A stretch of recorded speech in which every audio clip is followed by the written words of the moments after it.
Welcome to this masterclass. My name's Keith Campbell. I'm a professor of psychology and a social personality psychologist. I've been studying narcissism now for 25 or 30 years. It's been a long time. I got into this for kind of nerdy reasons. It was an academic question. What happens when you think you're better than you are? How can you go through life thinking you're a 10 when you're really a 6? What does that do to you? And it was kind of theoretical. And then a few things happened in the world. Back in the day, we had a school shooting in the United States in a little town called Columbine. A couple young kids went and shot up a school, and they wrote a story about it and included things like, Steven Spielberg will make a movie about this, and I could believe anybody. And I was talking with a colleague, and we noticed, my goodness, these people are sounding very narcissistic, and started noticing that in these mass violence events, often you're dealing with people who are narcissistic and maybe felt threatened or felt they were slighted or no one treated them with respect, and that led to violence. I thought, well, that's really important. That's something to study. Then I started noticing, talking to people, that lots of people had relationships with narcissistic individuals, and these relationships were almost invariably bad. They'd start off very well, exciting, fun, entertaining, but then the person would turn. They tended to be maybe self-centered, lack empathy, maybe be unfaithful, maybe even be aggressive. And so I noticed that narcissism played a really important role in relationships.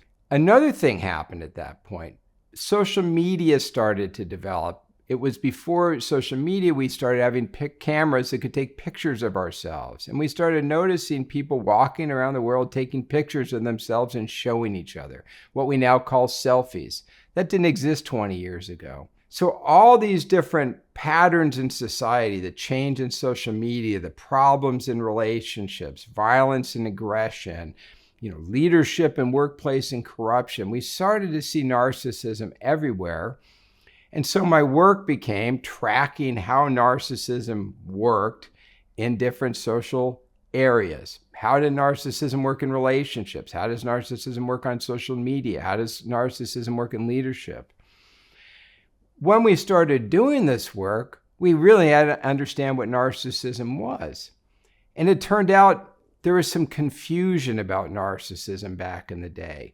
Some people who were more clinical psychologists thought people who were narcissistic were insecure and easily threatened. People in the political or CEO world thought narcissists were self-centered, self-promoting, aggressive, and self-aggrandizing. So you had these two very different pictures of narcissism. Well, today we now know those are just different faces. One face we call the grandiose face. That's the one you're probably most familiar with. Another face we call the vulnerable or insecure face. And that's the one you're probably not familiar with unless you're a clinical psychologist or social worker and you're dealing with people like this. And finally, what we ran into was that there's a whole clinical tradition looking at narcissistic personality disorder. That is an extreme form of narcissism that gets so extreme and inflexible that it's actually a clinical disorder that demands treatment. And so we started a whole area of research trying to understand how you can bridge normal personality and normal narcissism with clinical narcissism. Basically, I've spent a lot of years trying to understand how narcissism works in different aspects of life. And my goal here is to take these ideas and try to simplify them and present them to you in a way that you can walk out of this course going, I know what narcissism is. I know how narcissism works in my relationships. I maybe can spot some narcissism and avoid some trouble. I know how narcissism is going to affect me at work, and maybe I can spot some narcissism and avoid some trouble. And I'm going to understand social media and some of the changes that are happening now, and I'm going to understand how important ego and self-promotion and narcissism is on sites like Instagram or Facebook and the new metaverse. Bottom line is I want you to be able to understand narcissism. And what I want to end with is something that's pretty exciting from the last 20 or 30 years of personality science. And that's the idea that personality can change. This is something we didn't know that long ago, and most people thought that personality was stuck. You got stuck when you were really young. Maybe you got stuck in high school, but at some point your personality got fixed. That's not the case. We can all change. Maybe not 180 degrees, but we can change enough to make our lives significantly better. So when I want to finish the course, I'm going to give you some help and some insights in how to make those changes possible.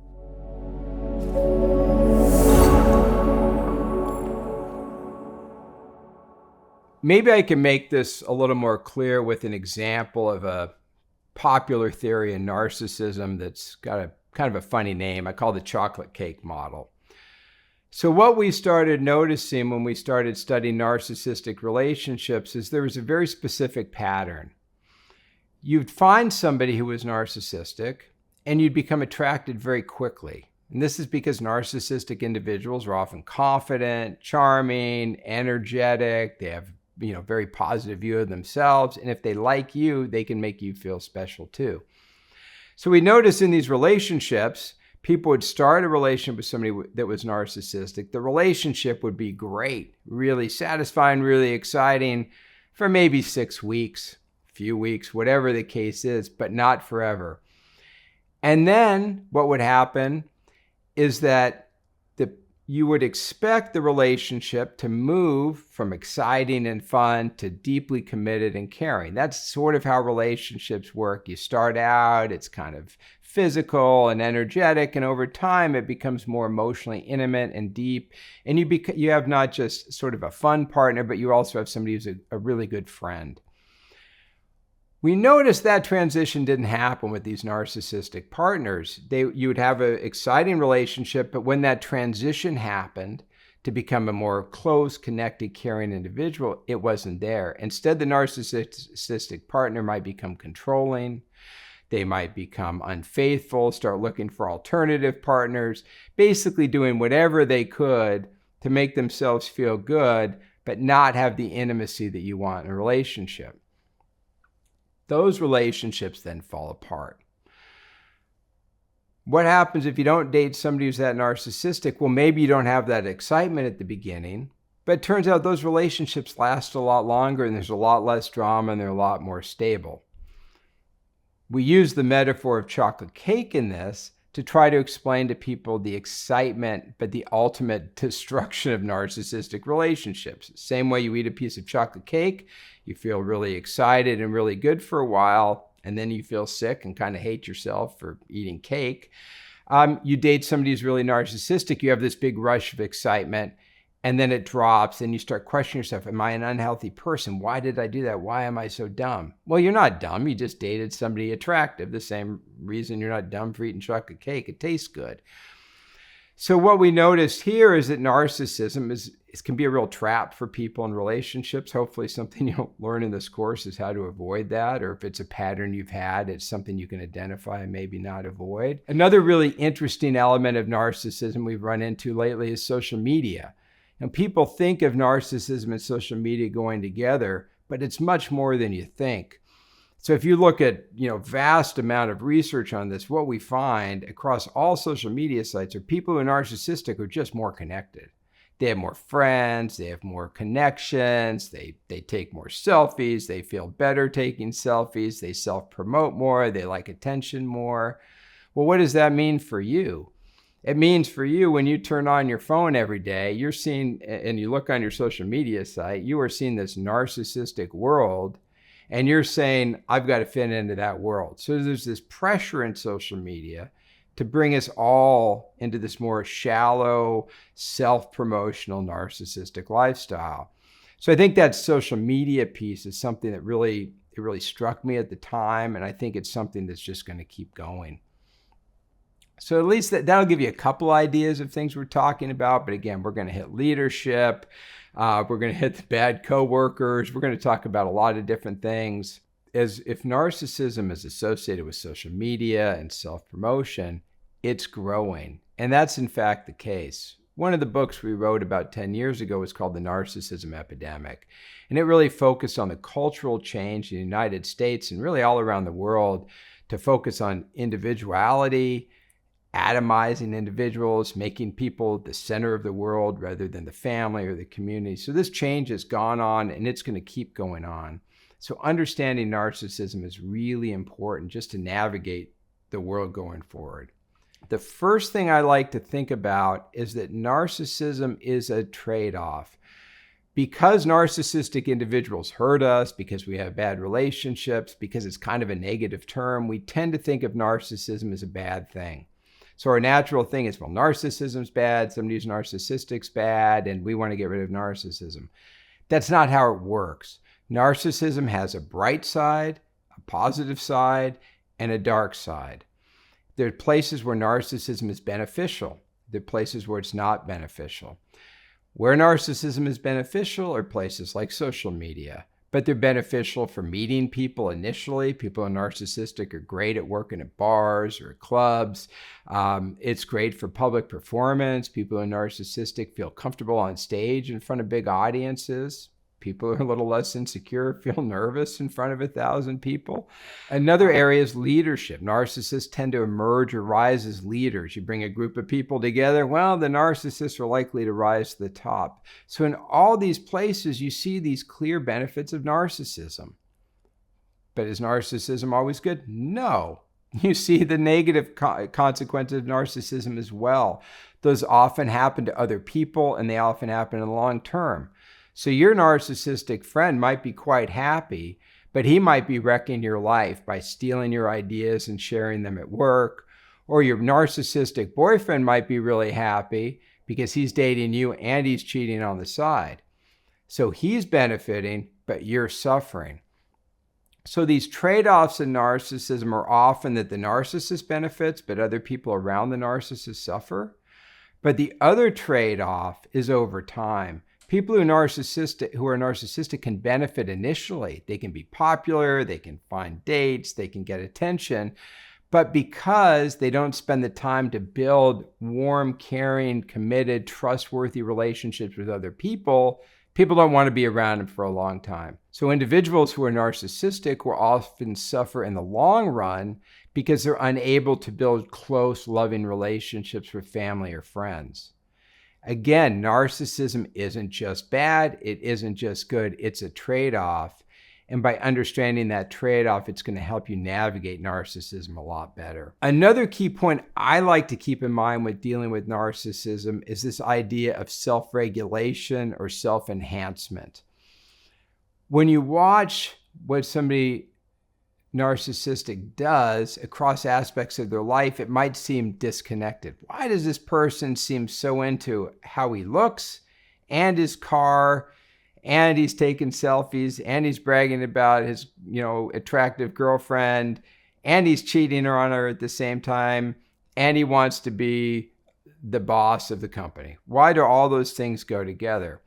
Well, all those things, what they share in common is ego. Those are all ways for a narcissistic individual to become higher in status, higher in popularity, and have a higher sense of self-esteem or self-worth. So what you'll see when you're dealing with narcissistic individuals is this regulation towards what I call sex, status, and stuff. I want to be with attractive people. I want to have attractive, high-value things, fancy cars, fancy clothes. And I want to have high social status. I want to be a leader. I want to be a celebrity. I want to be somebody people are interested in. So if you want to understand somebody who's narcissistic, you have to understand where they're coming from. Again, that motivation, sex, status, and stuff.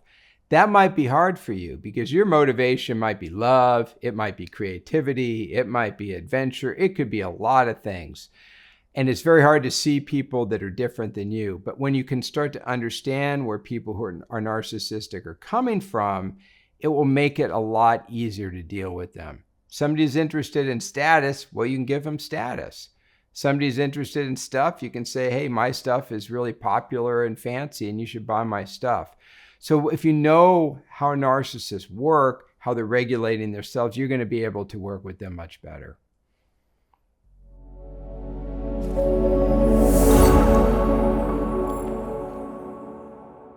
So what I'm going to do in this course is give you everything you know to understand narcissism, important parts of the social world.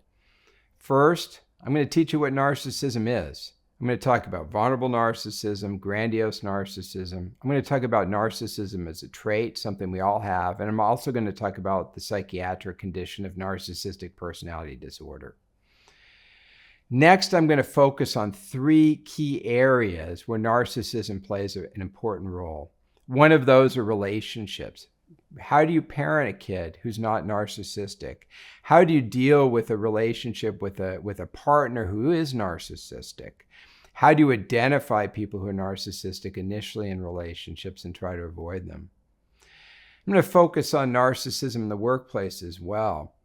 Narcissism in leadership is a really interesting area, and if you look around the world, you will see that many narcissists are successful at becoming world leaders. That's a problem, but it's also something that's important for you to understand.